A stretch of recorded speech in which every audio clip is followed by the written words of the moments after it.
บาดเน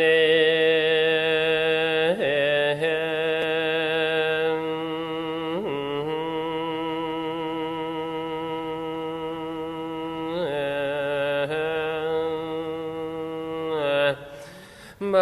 าดเนมพรแต่จูบลุงแล้วเทศนามหาศาสตร์สุมุนักปัจเจ้าได้ฟังแจ้งผู้สุคุณด้วยจิตใจเปี่ยมล้นเต็มแต่การกุศลด้วยผลบุญมาฟังธรรมหำคันเห็นหูสาพัญญูเยื้องไต่ไฟปัญญาแจ้งสว่างไปตามทางพระเจ้าสี่เพื่อนลงใส่ศาสตร์พระองค์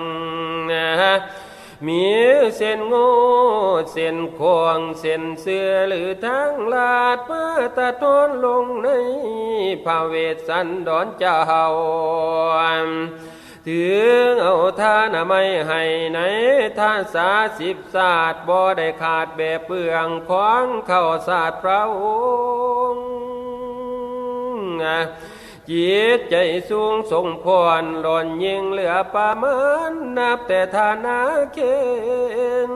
อยู่เมืองปางนาหัน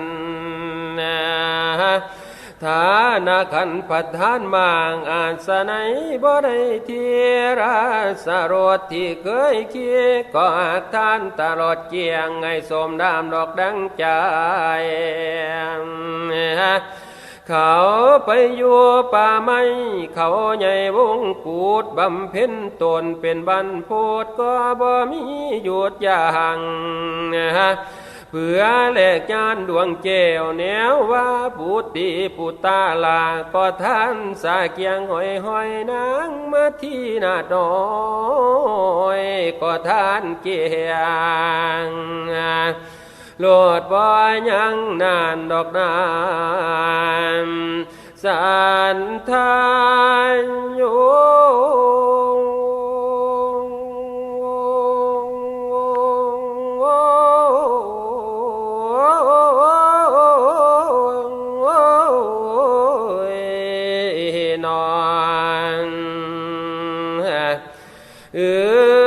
ใจพระเวทต่อต่างยิ่งใหญ่ดอกในทานปารมีเป็นผลคักจริงจะแจ้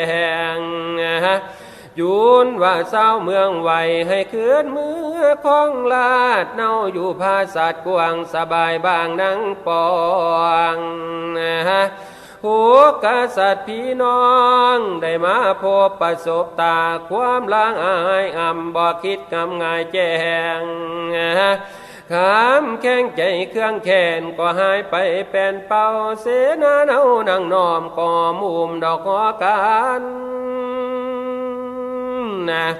เรื่องอดีตที่ผ่านอ่านโยกเยินขออภัยภัยก็สมเสยเสียงซาดื้อดังกอง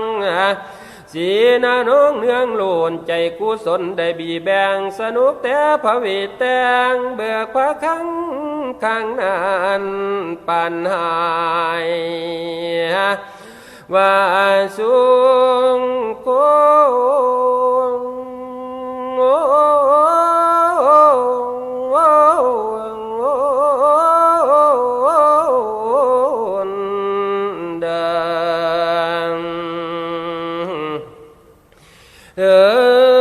แสนสนุกมากโลนคนที่ขาดอึดหิวพระองค์ปิวเปลืองปาดแจกไปเนื้อเบิดเกียงฟังเสียงย่อมือน้อมสาธุการบ่ได้ขาดอันบาภาษากวงงามละหอยดอกสองใสคนอยู่เหนือและใต้ไหลหลังมังวุมมาเพิ่งบุญสมภารพระพ่อเมืองเป็นเจ้าสามัคคีโอมเต่าเป็นกำลังเน่นแกนแสนหอมนอห่มพระองค์เจ้าผู้สุคนทานาดีเลิศโลนประเสริฐยิ่งเหลือหลาย หมายว่าสังคมเฮาสิอยู่กันไปได้อย่าลืมได้ทั้งเรื่องฐานะไม่อันประเสริฐเกิดมาในลูกนี่งาใส่ส้นดอกเพิ่งการนะขอจูไว้ทอนานเรื่องภาเวทสันดรขอสังวรเอาเพียงสังเขปเอาเพียงนี้ท่านผู้มีความหูวิจารดูดกทวนที่จูไว้เพียงโวยทอนี้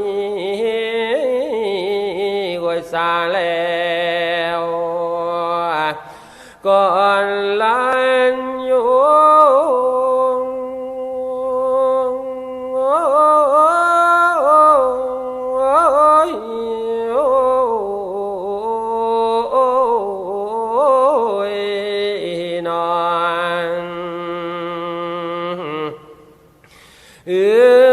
บาดนี้สิขอไล่ล่างไปตามทางเส้นเปียวเปียวไปคนเดียวดอกเจ้าตัวไข่สิสั่งล้าง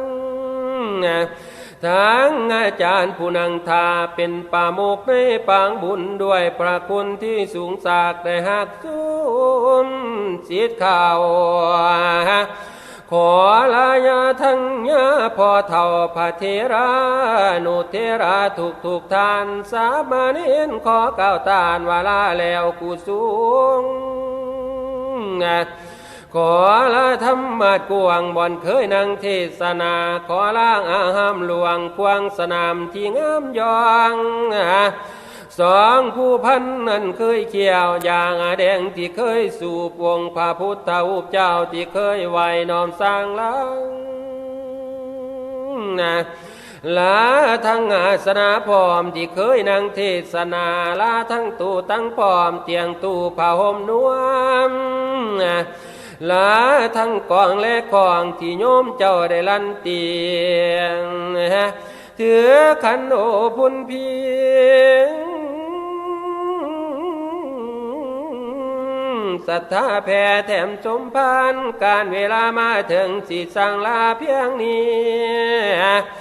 อย่าได้มีมองเศร้าให้หายเบาบางโศกเด้อแม่เด้อกันว่าลูกพญาไทยอย่ามาไกลดอกเพียดเปียนอันหนึ่งสูมผู้เฒ่าและน้อยใหญ่ทั้งหลายบ่ว่ายิงหรือสายก็ดังเดียวโดยดามขอให้สมพันธ์เจ้าอานิสงส์อยู่สว่างลาบยอดใสสุขพร้อมไม่สมดามแด่ทุกคนได้เวลาดีแล้วอาสะดวงไก่สิคำขอสิ้นสุดเรื่องพระธรรมศิลาลงเพียงเท่านี้ขันปีนาจังคอยฟังสันทานโย